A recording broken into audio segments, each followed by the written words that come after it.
Hello, my great and wonderful people. How una day today? I hope all of una day well. Today we get some videos and messages for our table. We're going to be saying one quickly the review to you concerning the things we're going to be saying if they happen right now for inside this country, Nigeria. The first message we're going to be saying if they reach our table. Now the one we're going to be saying United Kingdom government they give us an information say this woman we're going to be saying that they called Dieziani. I believe so una sabi this woman. I believe a lot of una if you remember her, the only woman when it be the former minister of petroleum resources for this country when it be say they use billions upon billions they buy earring and wristwatch. I believe so una still sabi this woman when it be say Iran Eza when they take the final ever since because of wetin e don't do all the crimes when it be say e don't commit for inside this country. And as we dey talk now, UK government they tell us or they give us reports say they don't charge am to court. Why? Because even for the UK when it be say she run enter, she go dip her hand for inside red oil of corruption. All right, sometimes we already tell people say the blood and the sweat of the innocent Nigerians when it be say una consume because of una own selfish interest will definitely they speak against una anywhere when it be say una run enter. We already tell them say they feel wrong, they no go fear hide. The blood of innocent Nigerians when it be say they sent to their early graves because of their own selfish interests will definitely and forever speak vengeance against them anywhere when it be say they dey. Now as we dey talk, Dieziani of all people don't also find itself for pool of corruption for UK as the dragon enter court because of wetin it don't do for UK as we dey talk right now. All right, may we do one or two readings from inside this very one. May you for understand small for inside this UK government versus Dieziani for courts. All right. And as we put our hand there for inside this matter, they come make us understand say the British reports told say on Tuesday they charged the former Nigerian Minister of Petroleum Resources when in him na Dieziani madueke with bribery offenses as they thought say the suspect say she accept bribes for the return when it be say she take award multi-million pounds oil and gas contracts. Meanwhile, the spokesperson for the Economic and Financial Crimes Commission, when in name now Wilson Uwunjare, not respond to inquiry by their own correspondent concerning whether or not the anti-graft agency will agree to stand to testify against Mrs. madueke for the United Kingdom courts. All right, my great and wonderful people. Now, only this one we take from this very message when we receive right now. When it concern the almighty Dieziani, when it be say the United Kingdom take dragon enter court because of say it don't still go deep in hand for pool of corruption for United Kingdom now in be this very one. And before we leave you to share your own opinion with us in the comment section because of time, you get this video when we say one quickly showcase to you, make you watch. This video it not happen for Nigeria.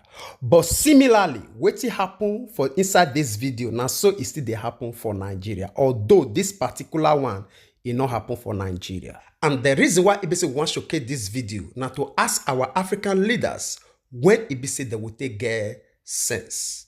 That be they talking for parable say white hair say now for wisdom. And the way when they say they see things they play out on daily basis for the lives of our leaders and politicians, it can't be like say this their white hair say not be wisdom, rather now for wickedness. The thought say this Africa say we not get money to develop our people, right? But can't see the way when they say this say politician they use luggages, they baggage money, they carry come up for the country. One carry go develop country when they say it don't already develop. Where they don't succeed already to extract all the resources from Africa. The small one when it be say it remain, our leaders by their access, they carry one go give them by their own self to use and develop their economic and their own people. You just watch. This similar thing they happen on daily basis for every African country and even Nigeria. Watch this video first. We'll come back for more. Vous pouviez filmer. On va envoyer à qui de quoi. Voilà, mais filme-toi aussi. Laissez. Tu dois filmer. Mais oui, mais il filme, non? Il dit il ne filme pas, il est en train de filmer. Cassez-moi ça. Cassez. Cassez, on va fouiller. C'est devant tout le monde. C'est devant tout le monde. Casse le camion. Non, mais comme ça. Fais rentrer le truc et puis tu tires. Tu tires ça, là, ça va. Bon, maintenant, si c'est le linge pour femme, il y a une. Mais forcément, on comprendra. C'est tout.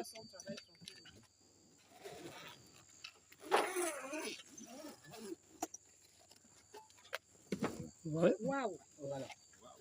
Filmez. Et puis, monsieur. Libérez. Mon épouse, voilà. C'est. Madame, je ne vous autorise pas à me reprendre. Mais ce ne sont que vos propos. Je ne vous autorise pas à me reprendre.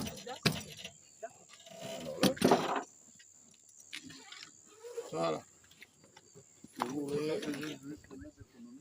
Non. On ne vous refuse rien, monsieur.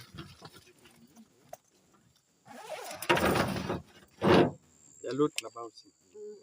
Ouvrez-moi l'autre valise là-bas. Ouvrez-moi ça. Ça pas de cadenas, hein? Ouvrez. Celui qui n'a pas de cadenas, on avait déjà fouillé. Non, l'autre on avait déjà fait.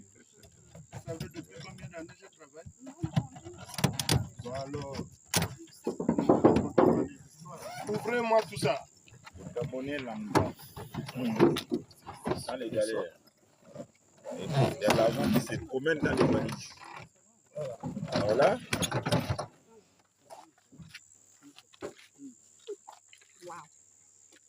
Faites les vidéos et vous faites aussi les photos. Au même moment. Hein. Allez-y, les gars. All right, my great and wonderful people. I believe say una don't see everything by una self.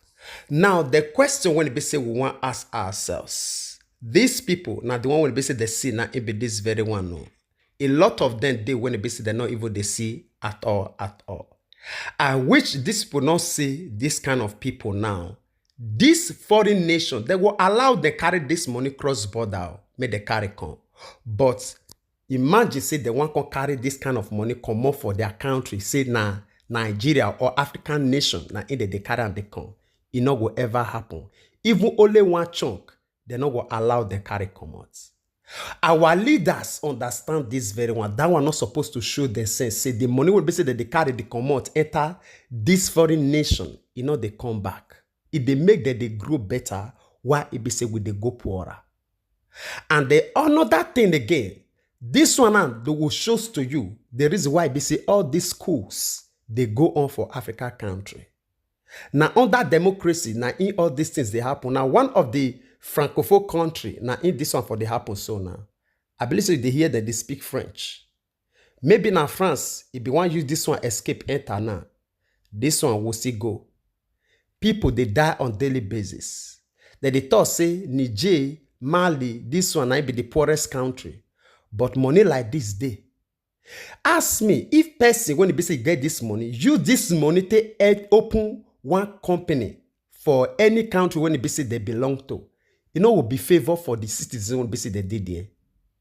It not rich for you to build one factory for your own country to reduce poverty, to reduce suffering, to reduce shame for the lives of your people. But rather you choose them to say you want carry and enter foreign nation where it be say things don't already they were established. But to establish your own, you know what fits. You will surprise say the person will be say they carry this money, they work hard, they go now. The road when it be say it lead to your own house, they're not even tired. Light not even day your own community. You see what they carry they come out. And similar something like this, they happen on daily basis, even including this nation, Nigeria. You see the kind of politician when we say we get. As we talked earlier, say they be taught say white hair for elders say now wisdom. But the one when we say they see for our leaders, it can't be like say now wickedness. Anybody when we say don't they grow white hair, now wickedness that they call the wicked now. This one not be wickedness. I been a witchcraft we will call this one now. If this one pass wickedness. Now, witchcraft, now this one can be. All right, share your own opinion with us on the comment section concerning that very one, even as we take you down to this other video. And this video, going to be say it concern one of the most dreaded leader for Russia army. When it be say we don't see it surface itself for Africa as we dey talk right now. Not be just saying na army. It don't too overdo to the extent when it be say it don't even create its own group to the terrorize the country, which is Russia, even to the extent it threaten Putin, which is the president of Russia. The person when it be say if he threaten Putin, make you understand the kind of terror when the person be. As we dey talk now, the man don't enter Africa and he don't send message across. Waiting he want, where he dey, we don't know. I just want to make una hear this very man, and also I will give you small history of the things when be say this man don't do so far for another video where it be say people come outside to analyze some kind of detailed things when it be say this man don't already carry out for his own lifetime. Watch this one first, we'll come back for more. Работаем. Температура плюс 50. Все как мы любим. ЧВК «Вагнер» проводит РПД. Делает Россию еще более великой на всех континентах. А Африку еще более свободной. Справедливость и счастье для африканских народов. Кошмарим ИГИЛ, Аль-Каиду и других бандосов. Берем на работу настоящих богатырей и продолжаем выполнение задач, которые были поставлены и которые мы давали обещание, что справимся.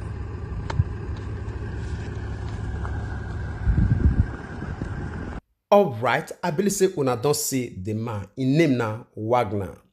Now I want to show una another video to interpret and also give a little biography of this man and also what this man don't do concerning Africa and also Russia. Listen to this very one. We'll come back for more. And now I have a question to ask. Has the Wagner Group become the world's richest and most dangerous industrial mercenary outfit? This question pops up courtesy a video of the Wagner chief.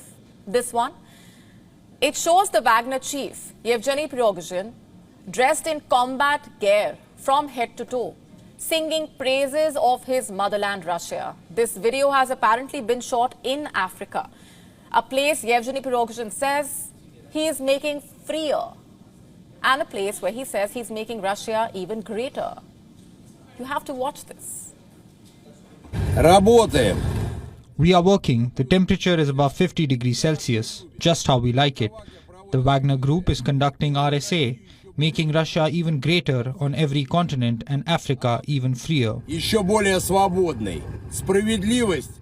Justice and happiness for African people. We intimidate ISIS, Al-Qaeda and other bandits, hiding the real heroes and continuing to accomplish the tasks that have been set and that we promised we can handle. Выполнение задач. So where was this video shot? No one really knows. Prigozhin has not quite revealed the exact location. He could be anywhere. Sudan, Mali, even Niger. We'll get to that in just a bit. But first, let me ask the obvious question. How is Yevgeny Prigozhin still thriving? I mean, we are talking about a man who not only revolted against the Russian state, but also threatened to take over Moscow. He was supposed to be punished for his actions, but instead, he was sent into exile.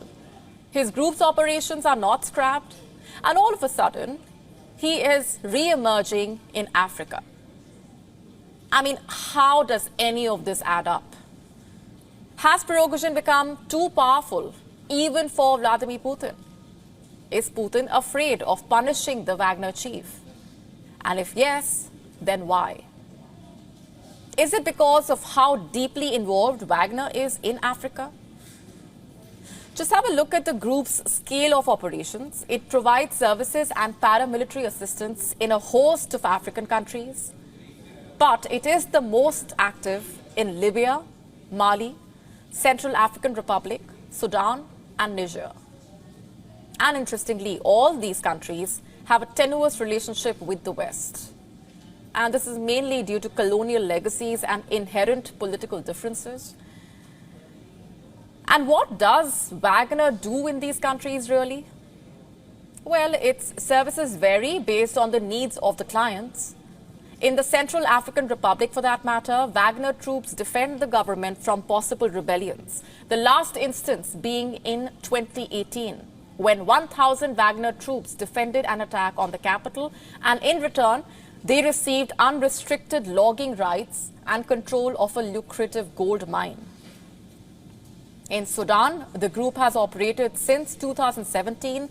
It trains Sudanese troops in combat, guards the country's mineral resources, and suppresses dissent against the country's ruling dispensation.